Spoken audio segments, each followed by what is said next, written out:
Jay. Morning. Good to be with you today. Wednesday already this week, going quickly, with Mom being back in Pennsylvania with her sisters. Day's moving along at a nice pace. Mm-hmm. So be good to get back, and then a couple of days and then out to New Jersey to see your aunts. So that'll be different this time. Of course, Mom not being there, so quite a different reason to go out, and Mm-hmm. will be different because of that. Mm-hmm. But life moves on as we know. So first, I want to make sure that give a shout out to Leo. I guess you said he picked up his team's MVP for the soccer camp at IU this past week. Yeah, it was an IU soccer camp over, the 3rd through the 7th. So, he got his team MVP. When we got to go watch him play, he was actually playing midfield when usually he plays defense. But it's cool. The coach said that he, played really good on the defensive end. His ability to take it from the back of the field forward with his footwork and handle was really good, and that he, to no surprise to us, had a nonstop engine. So it was really cool. Yeah. It's cool to see Leo in that environment where he tends to be more shy and could fall back and not really show how good he really is, but that he doesn't know how good he is. So Yeah. he just plays hard all the time, and it's cool that every time he goes somewhere, he's recognized for his skill, Yeah. which is really cool. Yeah, definitely. And having to be the middle boy, always hearing more about the big brother. So good that he starts to find his niche and get that acclaim that's due him, because Mm-hmm. he definitely is a hard worker. Mm-hmm. Well, good on that. So since we last met, you're just celebrating a milestone in your firm's history, 10th anniversary, was it? Yeah, 10 years, July 3rd. Well, there's 10 years. There's 10 years in May of when the LLC was set up, but July 3rd was the official approval from Indiana that my firm was open to do business and serve clients. So 10 years. So RLS comes to be, and then also in addition to that, you went into a rebrand. Not necessarily a full rebrand of RLS Wealth, sort of going off to the sunset, but more of a rebrand of the firm. So give us a little backdrop on that. I mean, people that know you will understand once you announce what that is, or Mm-hmm. they already know what it is, the significance of the name given. But what was that all about? Yeah, it's interesting that the timing of it worked out to be the 10-year anniversary. The process started way before, but getting a brand design, getting a website done, and then wanting to be patient and roll it out in a meaningful way. The old me would have just as things got done, I would have just done it. But there was some legal stuff I had to do in the background, officially changing the name and all that type of stuff. So it ended up being working that I was able to do it right around the 10-year anniversary of the May date of the forming of the LLC. So that was pretty cool. So RLS Wealth still exists. It's the legal name of the firm. It's the foundation of the existing firm. When you think about the client standpoint, it did nothing to the business there. Those relationships are all intact. Nothing changes there. But it's the name of the marketing name, if you will. So the doing business as, the DBA, is now going to be Santiago. Or not going to be, it is. So I'll get the what the name means and how I got to it at the end. But the why of the rebrand was just an evolution of myself as an advisor, an evolution of myself as a person, and having a new way of wanting to do business in the way I serve people. And I love brands. I love storytelling. I've always appreciated brands. So when I think about communicating to the world the service that I am going to provide, does the brand of RLS Wealth signal that to the world? And I didn't feel that it did.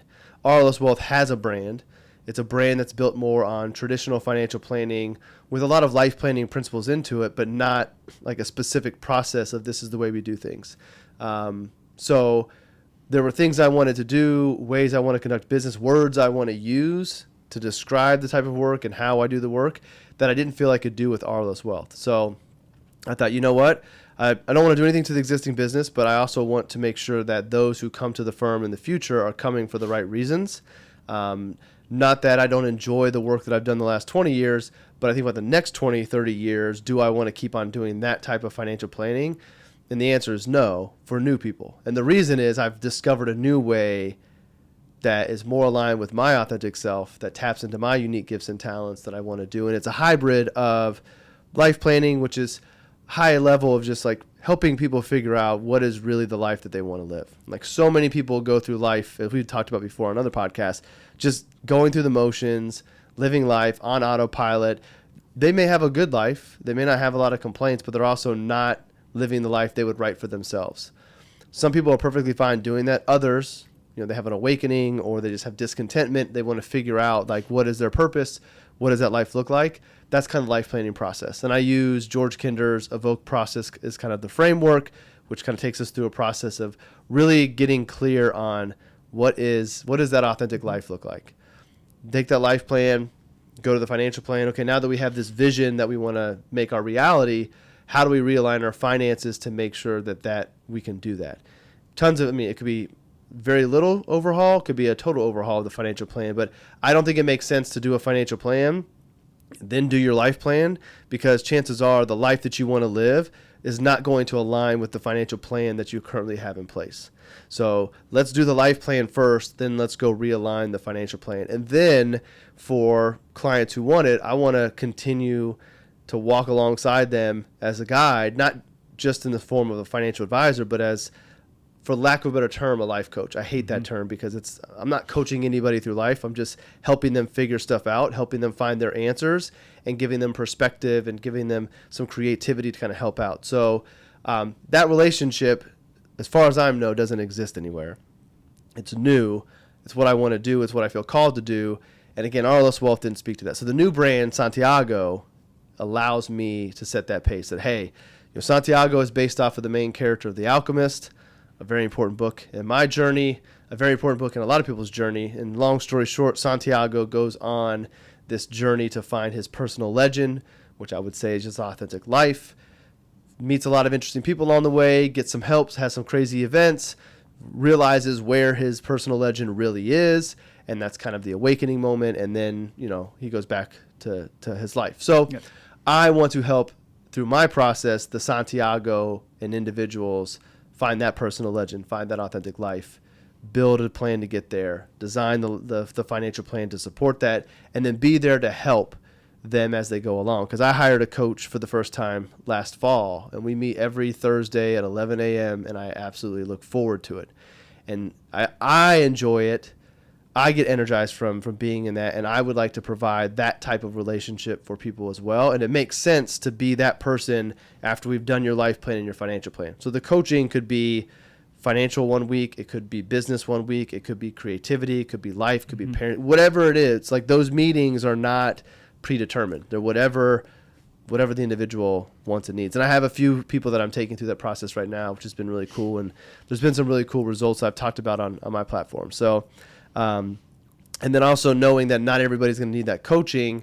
And even though that's what I want to do the most of, and also knowing that sometimes people who I do the coaching with will eventually need somebody else to help them get to the next level. And truthfully, I hope. Like I think those more intense relationships will last just a couple years. Yeah. But they might still want me to manage their finances because I understand, their spiritual beliefs and why money is aligned the way it is. And they don't want to go get a new financial advisor. So I added a relationship that doesn't have the coaching. It looks more like traditional financial planning from a standpoint of 6-month reviews. One review is the financial plan. One review is the life plan.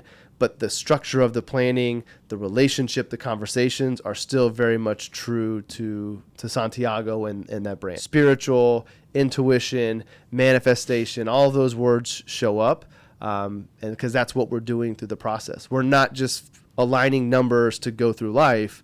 We're figuring out how do we make this life that we want work, and how do we actually make that happen. Like it's one thing to identify what you want out of life, but then it's another to actually go make it happen. Right. So that is the reason for the rebrand. As silly as it is, I couldn't see myself talking about leaning on intuition as a part of the financial planning process under the brand of RLS Wealth.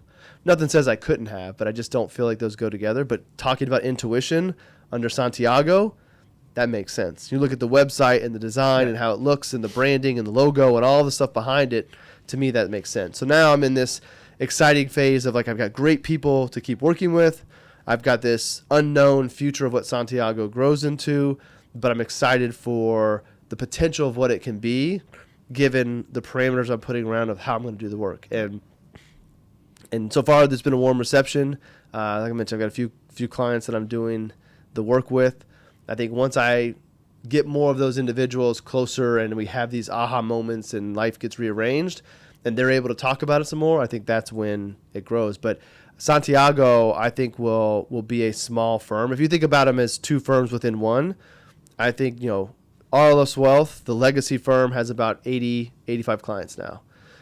I think Santiago has 10 to 20 max, depending on the breakdown of how many people am I doing the coaching with every week or every other week, if that's what they want, and then how many I'm doing financial planning with. Right. So it'll be limited numbers of people. Hopefully in the future there'll be a wait list, so when someone graduates can bring somebody on, because I still have this goal of changing 1,000 lives through life planning, so I can't keep serving the same people in the coaching and get to that number over the next 25, 30 years. Yeah. So that's the rebrand. I appreciate that. I mean, and again, you're already supporting the new brand. Yep. If you're looking, you can see his tee and his hat have the Santiago. I'll link in the show notes of this to I did videos with the brand designer, with the web designer, and then I did one that kind of shared the story even more. I'll link to those, and if you want to hear more about the design of the brand and the logo and all the cool stuff in it, you can watch those videos. Okay, yeah, that's good. I appreciate that, and also it's kind of a timely moment to discuss your rebrand and evolution of RLS Wealth, which will segue into our talk here in a moment about. This is our 20th episode of the next episode or the Encore Phase, whichever people are looking us under. Oh, it's the Encore Phase. It's the only way you can find it now. Yeah. Encore Phase. So even the past episodes? So yeah, if I put them all. I took them all off of my podcast feed and put them all. So they're all in Encore. Okay. I know the videos were all there. Mm-hmm. Yeah, if you go to Spotify or you go to Apple Podcasts, they're all on there. Okay, cool. Appreciate that juncture. But again, I think this will segue into our 20th episode here today and kind of lessons learned. But I also think that just listening to you speak again, those who know you and obviously the family members of RLS Wealth, Santiago, know that that's always how you've been. I mean, I've always told people that you're not the traditional financial planner, that you weren't always a charts and numbers kind of guy. I mean, obviously that's part of what you do for people is to help, mature their savings, help grow their potential.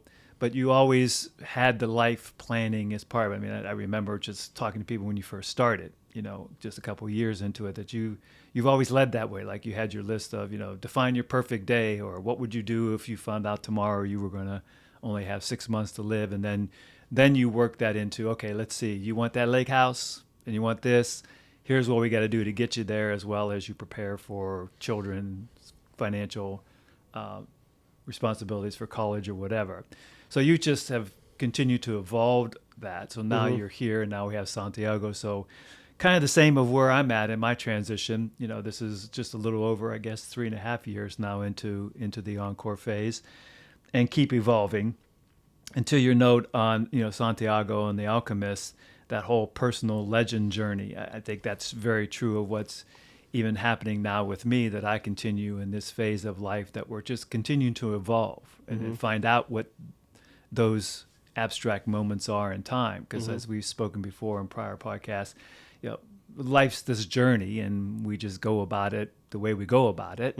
For many years of our life, I think we just do that because of the way we want our life to be, especially if you have if family's a part of your life, you do what you need to do. Once children come along and you're working your way up the career ladder at the same time, you balance things. And then once the children get older, you start to do things a little differently. So I think that's, we learn what's our central role in this world or universe of ours. And I think that's that personal journey. Like what's our contribution? And as I'm maturing, not using older anymore, but as I'm maturing now in these years, just figuring out what that real contribution is, I think is critical to driving our success or happiness in this phase of life once we give up work. As we've talked prior, when you're working, you have lots of things to drive your motivation, drive your goals, keep you maintained all the ups and downs of that journey, along with life just throwing curveballs at you. But once we hit this phase of life, now we have all this time. Mm-hmm. And it's the idea of how do you fill that time up and how do you continue to drive yourself. Well, I think this discussion we've had just leaning in here a little bit is it's what it's all about. And I'm seeing that more and more clearly now, that it's more about kind of giving up what you thought it would be Mm-hmm. and just living in the moment and making it happen as you go along with some defined objectives along the way. Because I don't think we ever get ourselves out of making sure we have some defined objectives or goals. Mm-hmm. I think that's critical throughout our life. And as I put this little outline together for us today, I'm going to be talking about a few key points and areas to focus on. And even though we're talking about it for me and my transition and what I'm seeing important, I would suggest that these are very appropriate for any time in your life of what you should be doing with your life, not Mm-hmm. just waiting until now. Mm-hmm. Because what is it, that old saying goes, if I knew then what I know now, I'd have Mm-hmm. done things differently. Mm-hmm. Well, I think that's very apropos for this time of life, because I do know a lot more now than I did then, Mm-hmm. because of what I've learned and experienced, and now opening my eyes to accept and want to do more freely. So I think that old phrase has much more application for us in our life now, because we should have learned those lessons. And when I was growing up, even lessons I learned, I may not have done things differently because Mm-hmm. I just chose not to. Mm-hmm. But now I can choose to do them differently. Mm-hmm. So we move along, right? We just keep going. But this just kind of came back into my mind about this time frame, and I wanted to say this earlier, so I digress a moment. We talk about how quickly days and time goes, right? Mm-hmm. It just, don't blink, as the song lyric goes. But also the reality happens to be that today, July 9th, and again on August 5th, actually our day will be shorter than 24 hours. Mm-hmm. We saw that. You saw that? Yeah. So like 1.3 milliseconds today, and then on August 5th it's 1.5. So the reality of the world's spinning faster than Was before. it milliseconds or minutes? I think it's milliseconds. Well, I guess you can probably. The article I read said milliseconds, Okay. but I whatever. just glanced over it. Milliseconds, minutes, tomato, right? Who cares? It's still faster. And I also read too that back in, I forget when it was, quite some time ago, that actually our day was 19 hours versus 24 because of the planetary, or the alignment with the moon. So many, I don't know, maybe it was a million years ago or whatever, our day was 19 hours instead of 24. But anyhow, just a little bit of what the heck's this about. Just a little fun fact, I guess, for us, that time does move quickly, right? Mm-hmm. And as we get into this, which is my first key point for us to think about, is that we need to take our time, but we need to make every day count. Mm-hmm. Again, I think that's more critical today, obviously in this late phase of life, because there is a little bit of finality to when you're in this encore phase and you look at the number of years, even though we've spoken that it could have a good 30 years ahead of us once we retire, depending on. But at the same time, we know that we don't know what tomorrow brings. So the idea, I think, and key point in this phase is to really make sure you take your time and make every day count. And as Buddha, there's a Buddha quote, and I know I won't get it perfect, but it's something along the line that the mistake that most people make is they think they have time. Mm-hmm. That's the one biggest mistake, according to Buddha, that we make in our lives, that we think we have more time and we don't. So the first key consideration and key lesson learned is to truly take your time, because now we can choose what we do rather than do what we have to do. I mean, granted, we all have things we still have to do. If you own a home, you still got things around the house to take care of. You have obligations, to your spouse or partner and friends and family. So all those things are there. You still have to do those. But the things you choose to do now is a little bit more open to you than when you're working, because work consumes a considerable amount of your day's time, and in doing so, you don't get a chance to do that. But I guess the other thing we have to do is, the other key point is, I'm finding it more important to do what I'm defining as a purposeful routine. Mm-hmm. We all have routines. I guess life just generates that. But I think it's important to begin to recognize that in our routines, make sure that it's purposeful to you. And what I mean a little bit by that is that we still have to have some structure to our life at this time in our phase of life. And I don't mean a very rigid structure, but some structure that kind of keeps you motivated, keeps your day in order. Because if you leave it unmanaged, if you leave your day unmanaged, because we have a lot of freedom now, it can go in disarray, or it will begin to become more idle time. So I think it's important to keep that structure in your life and move along with, I know we've talked about having a purpose, and we'll hit the other point I want to make here just in a moment about purpose. But I think identify a purposeful routine in your life to help you with your days. Mm-hmm. You know, I think I would agree. It's unique to the individual, but I think that routines to me, I know the benefits of them, but also I think relying too much on a routine can make you like a robot. So like you want to have flexibility in your life so that if something comes up, an opportunity, like you can go do it because you're not so rigid with your routine. If I'm thinking about me trying to put together a purposeful routine, like to me, the purposeful routine for me would be, what do I do each morning to start my day so that I'm starting my day off feeling my best?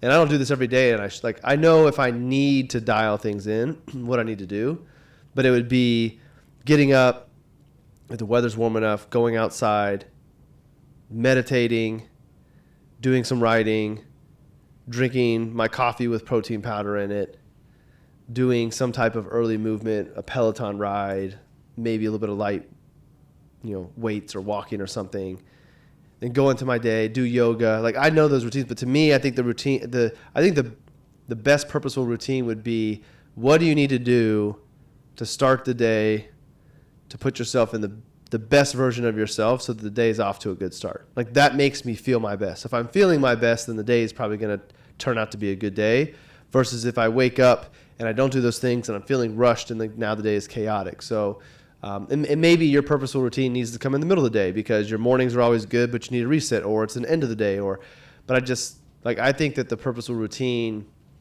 should be, I would say, consider having it not being too much, like to your point. Don't make it overly routine-y to where it becomes work and too much effort, but have it be something that sets you up to feel your best, I think. Yeah, very true. I like that.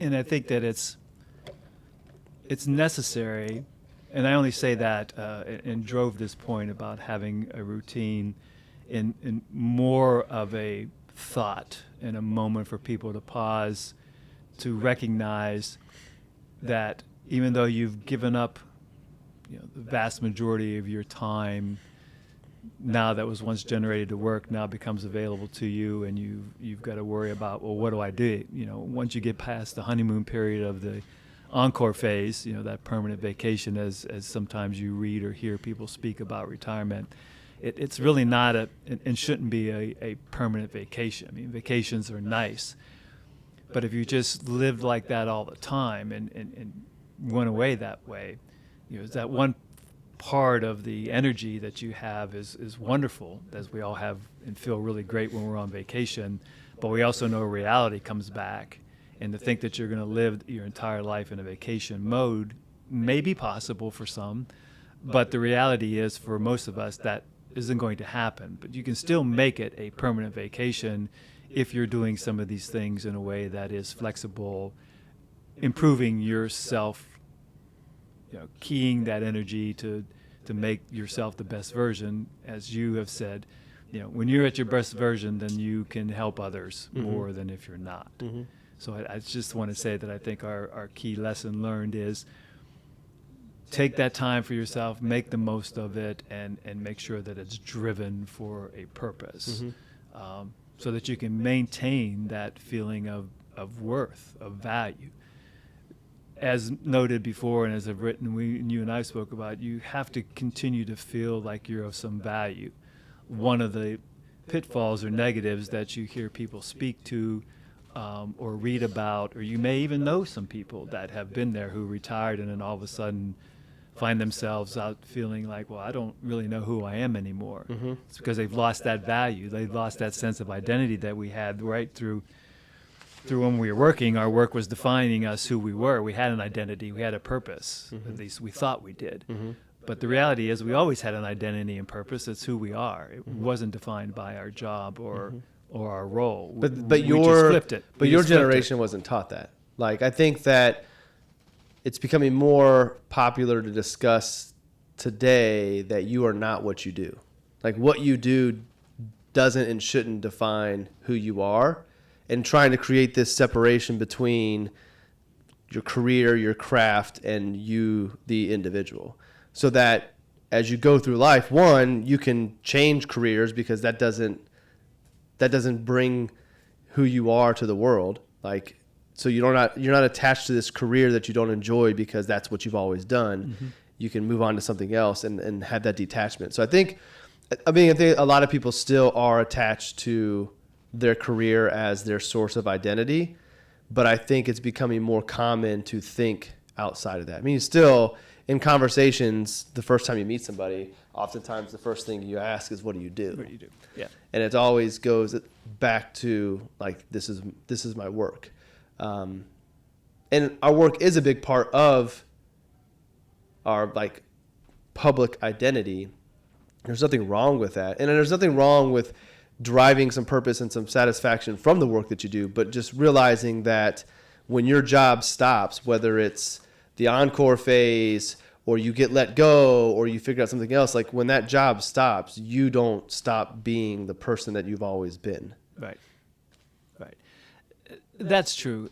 And there have been, and I don't want to get academic, but when you said that about us not really being more than our identity by what we do. Hold that thought, because I'm going to do the camera and I know you're going to go on a rant. No big rant. On that particular subject, us being defined by our work, there are scientific studies that have been completed in the past where it is of interest to me, in that our true personality, who we are, and qualities about ourselves, are actually the driving factors for us to jobs that we find ourselves being attracted to and perform in. There was a gentleman, his name was John Holland, who well-renowned psychiatrist, psychologist, who worked in the industrial, sector, and his study indicated that there are 6 personalities, and whichever personalities you kind of draw yourself into is kind of what gets you the jobs that you fulfill. Like, for me, I was always under the social and enterprising. Those two always seem to come out of the 6 to me. The social being that I loved being with people, working with them to inform, develop, and help, sort of those educational and interpersonal skills. And each of the positions that I had throughout my life, that was a significant part of what I did. I just was driven to, positions and that I had, and the work that I did was always about informing, developing, and helping, drawing and devising strategies, implementing strategies, helping people develop, mentoring, coaching, sort of thing. And then the other piece of enterprising personality was always one where you like to influence and drive goals. And that too is a part of who I was. And I look at that and go, well, that is me. That does define me. And that drives yourself to the jobs that you seek. A little bit of academic twist to this discussion, but I think that's true. Yeah, okay, but I don't know if you'll be able to remember. Prior to reading that and prior to the last few years, if you can go back in time, like, how did you see yourself? Like, what did you do? Like, if somebody asked you before you retired, what do you do? What was the identity that you would have said and attached to? I always answered that question this way, that I was responsible for identifying and devising strategies for improving efficiencies and processes in organizations with focus on implementation, development, and growth. That Jesus, that was filled with so many industry buzzwords. No, but that's perfect. But that's what it was. So that's what, like, I'm glad. I'm not going to say, well, I was this kind of manager or that kind of manager. No. That's a title. That's a title. But that's all fine. the work but everything I did from day one was always that. Right. Okay. But no, that's perfect. And I'm glad you could recall what you used to say. Then if we were to go rewind what you just described, like now with this reflection of these 6 characteristics and 6 types of people, like what I heard you say you were drawn to and what you did was like you were a teacher and you were a guide. But that was not a part of what you described for so many years of what you did. Implementation and efficiencies and all that, like nowhere in there did you say, I'm a teacher and a guide. Efficiencies and all that stuff, like you did teach and you did guide people, but that wasn't how you saw yourself. Right.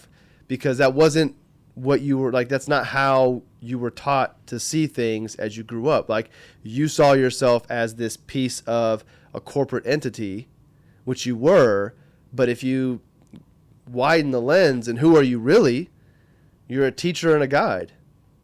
And I don't know if you had that perspective of this is who I am. Like to me, saying I'm a teacher and a guide, I don't feel like that is an identity unless you were like a grade school teacher. Like you're saying I'm a teacher because I'm a teacher. Like to me, you being a teacher and a guide, like that is part of who you are. Like that is part of your identity, because teacher and guide for you is not a career. It's not a position. It's what you're good at. Yeah. And had you always saw yourself as a teacher and a guide, would you have taken different opportunities because you saw the teaching and the guidance opportunities within those things? Yeah. You know what I mean? Like Yeah. when you're thinking about efficiencies and all of that stuff, you're looking for those buzzwords and these opportunities within the corporate world, because I'm good at helping people find efficiencies and all that type of stuff. Where what I'm really good at is teaching and guiding people. I've done that in the corporate world, in the insurance world, and here's how I did that. But those teaching and guiding skills are transferable, which I think is really, really cool if we tease where you're going and what you're starting in August, going through this training, but you don't really need the training, but I think the designation is valuable for you and why I'm firing you from Santiago next year. But you're going to be a teacher and a guide for those entering into the Encore phase. Right. So the whole point of me interrupting and going on that is just to hopefully show people, like, widen the lens and figure out like what is your true identity. And in that identity is these unique gifts and Right. talents that you've been given. And when you identify those, now look at the opportunities in the world. And I think this is great for the Encore phase, because if you identify teacher and guide and you want to find purpose and meaning to continue through the Encore phase and not question who you are, not go through the identity crisis, it's like, oh, great. I've always been a teacher and a guide. How can I use my skills and what I've done for the last 30, 40 years and the things that interest me? How can I go do more teaching and guiding in a way that's going to give back and help people? And maybe I can make some money doing it as well, because longevity, and it'll be good to do that. And I also think for you in teaching and guiding, it's great to do that pro bono, but very few people who receive that type of help for free actually do anything with it. There will be some. There will be some that are really motivated, right, and they needed that freebie, but a lot of people won't do it because there's no skin in the game. So charging for your service in retirement helps you and Mom. Hopefully helps me and Kristen in our inheritance in the future. Only kidding.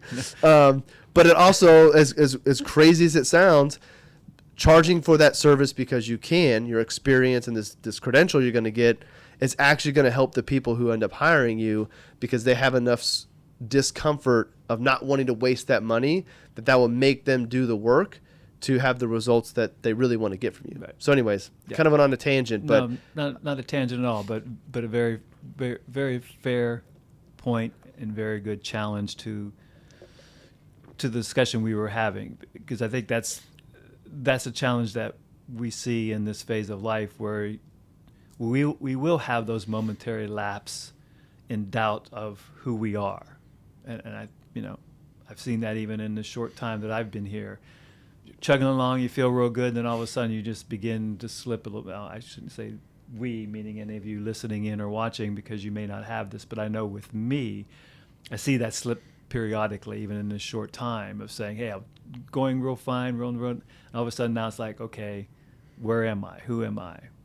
Where's that real incentive other than to just continue evolving? And I think the way you described it is perfect, in that when we get that sense of losing our identity, we need to, for a moment, take a step back, look at who we really are, and see what we can do to transfer that once upon a time skill into something going forward. Because it's not like, and we can all start a whole new career at this phase of life. If we just want to extrapolate out and say you could have a good 30 years ahead of you, you could start a whole new career if you wanted to.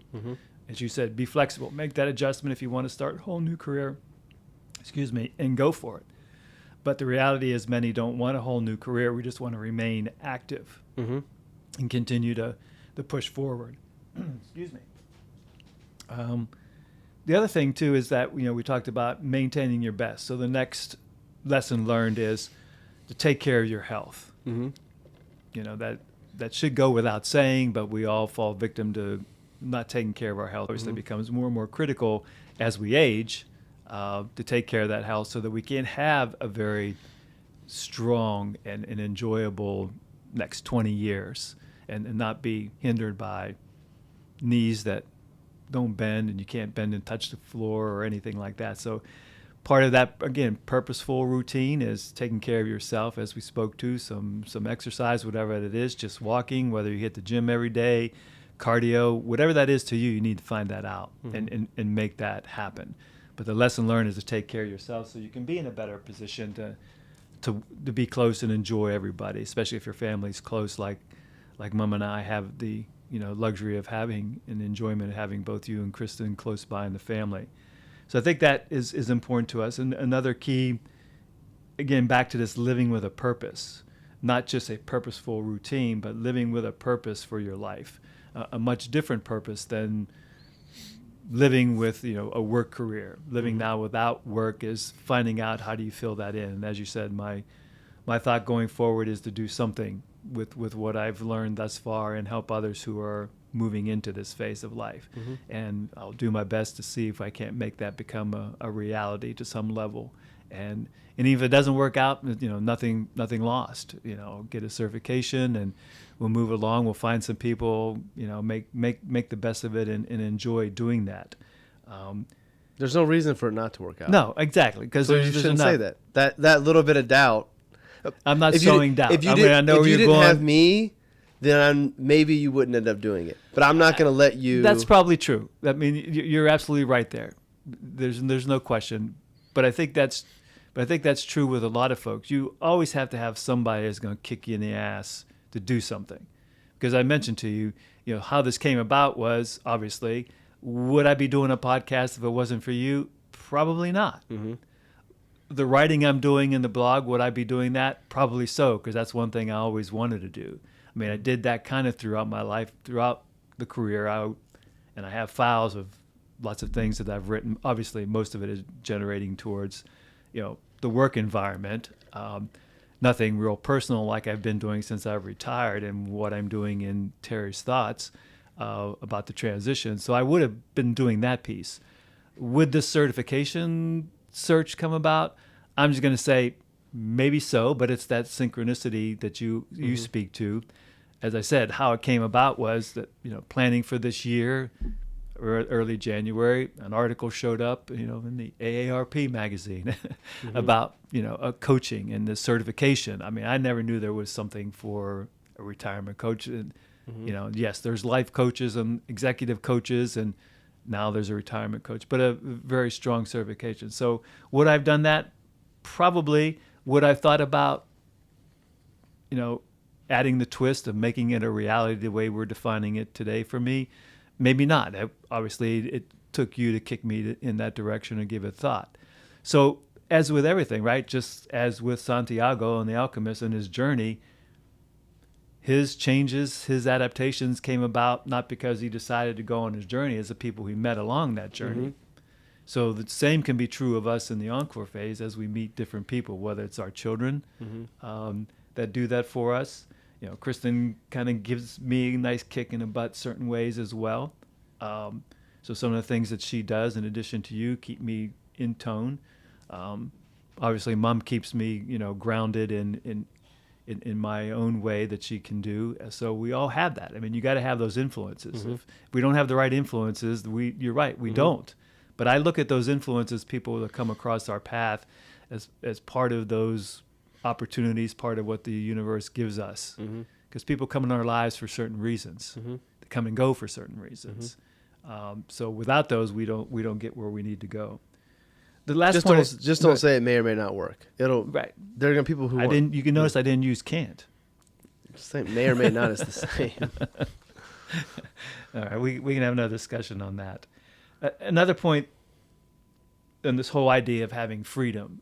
Just want to make sure that people realize that we don't allow that freedom to likewise, turn into idle time.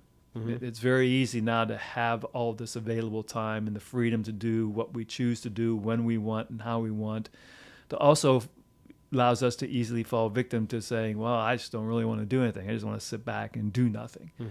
There was an article I read that talked about, 1,000 hours of TV, kind of like the concept that, when we're working, we don't have a lot of time. We watch, so many hours. The study went into when we're working in life, we watch so many hours of TV as Americans.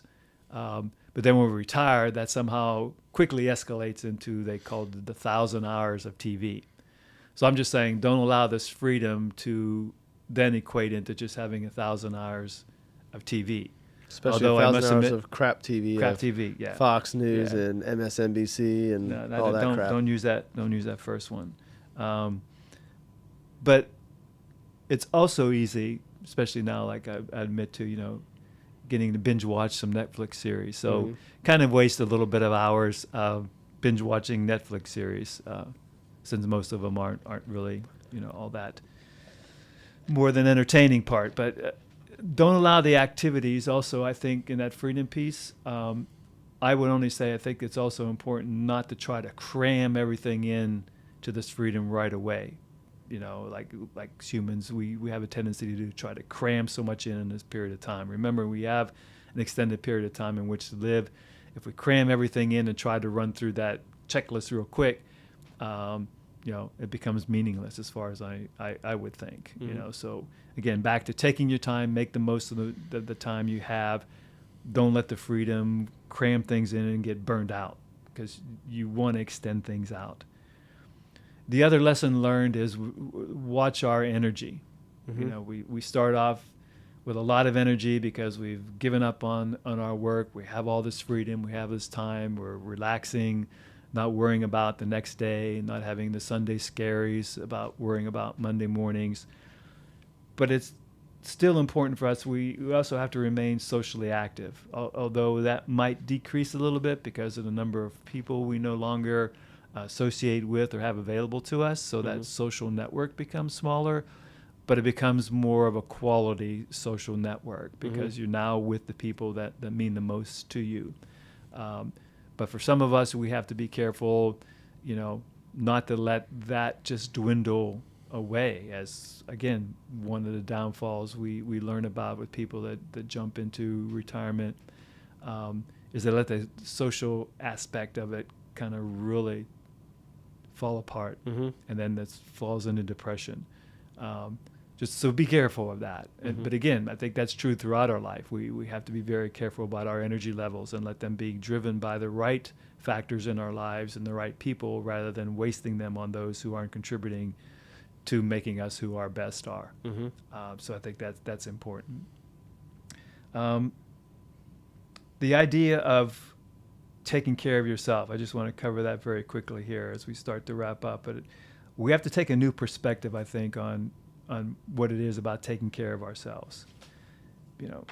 we did what we did when we were working, so we were always rushing around. So Mm-hmm. how we took care of ourselves then is we found the time to do what's necessary, whatever the workout routines were, how we did work around the house.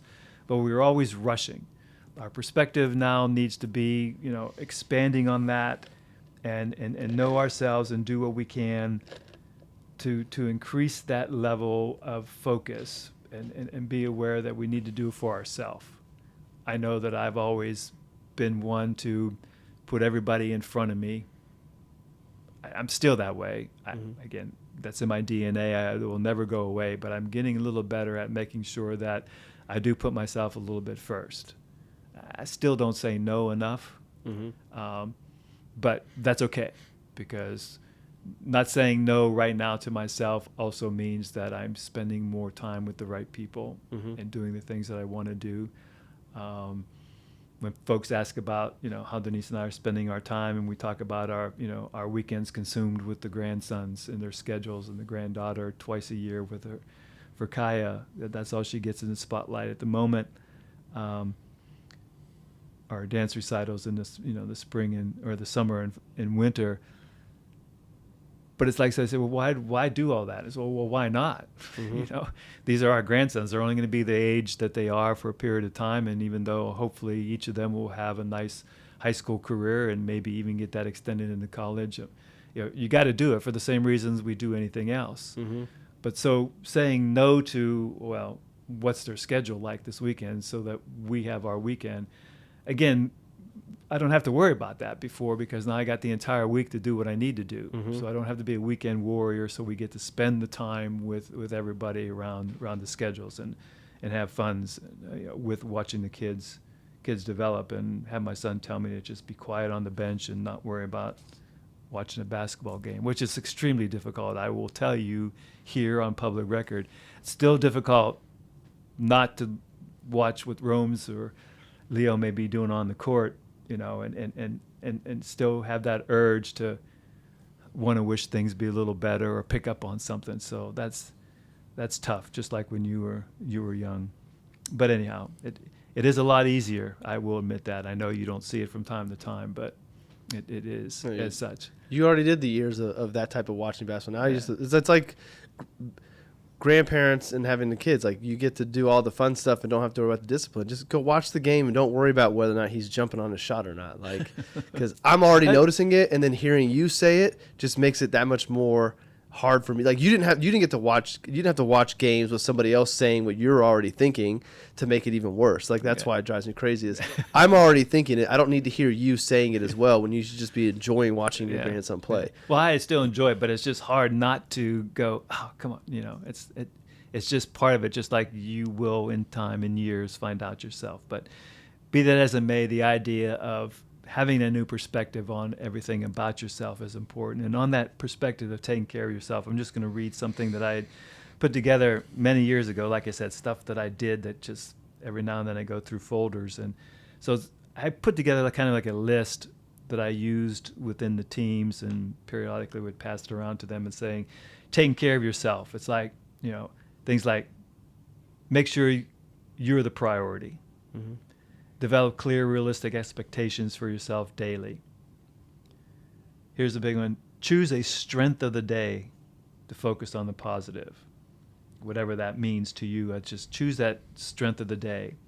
Spend 15 minutes each day alone doing nothing. Nurture yourself. Adjust your attitude. Do something spontaneous and unpredictable each day. There are a few others on here, but for the sake of time, I won't read them. But I think that's critical, and even more so today, for us to do that. So just always remember to put those things in perspective and draw it important. Take a picture of all the notes all over the place. Oh. You got those senior moments to keep me going. So as we get to wrapping this up, I just want to say that, in the lessons learned, I think we just have to remember to keep moving ourselves forward with enthusiasm and eagerness to continue developing ourselves, learning, identify our true self and purpose, and keep pushing. But at the same time, I think we have to laugh a lot more. I know I need to do that. I need to laugh much more. openly, and appreciate what we've done in our past to get us to where we're at today. Is my last kind of lesson learned. Appreciate that. No longer need to dwell on it, but just appreciate it and do what comes naturally and comes together with us. So on that note, Jay, I'll try to get this right this time, since the last time we recorded, I flubbed up my saying, right?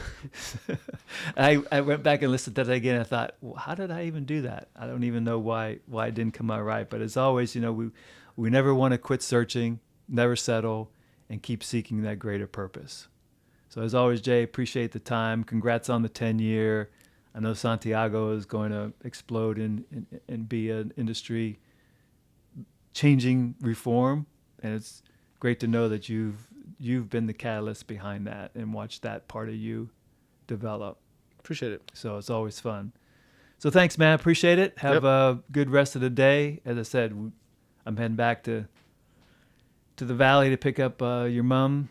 We got a little weekend social with some high school friends as a group on Saturday, then out to Jersey. So, and then when we get back, you'll be off with Roman to AAU stuff. So it'll be a while since I see you again. So have a good one. All right. Love to all, and we'll catch you next time around. All right. Sounds good. Thanks, Jay. Yep.